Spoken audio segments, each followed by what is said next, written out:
Hotel Santika Premier Palembang, Sumatera Selatan, memasang pembangkit listrik tenaga surya atau PTLS sejak November 2020 lalu. Seluruh atap hotel kini dipasang panel surya berkapasitas 318,5 kWp.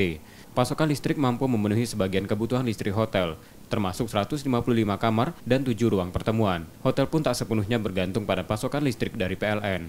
Pengelola hotel mampu menghemat penggunaan energi lebih dari 448.000 kWh. Tak seperti listrik dari panas batubara atau diesel, listrik tenaga surya tak menghasilkan emisi apapun. PLTS ini turut berkontribusi pada pengurangan emisi karbon dioksida sebesar 419.000 kg. Jumlah karbon dioksida tersebut setara dengan konsumsi 117.000 liter bensin. Kita juga ingin memberikan inspirasi yang pastinya, selain kita juga melakukan penghematan energi. Jadi kita dengan menggunakan panel surya ini sangat terbantu sekali, sekitar 20% kita berkurang, di mana untuk solar panel ini sendiri benar-benar memberikan kita inspirasi bahwa ternyata dengan menggunakan solar panel tidak sepenuhnya kita menggunakan listrik yang dipasok dari PLN. Selain menghemat biaya listrik, penggunaan PLTS juga menjadi kampanye gerakan penghematan energi peduli lingkungan. Pemanfaatan energi baru terbarukan diharapkan bisa digunakan luas baik korporasi maupun masyarakat umum.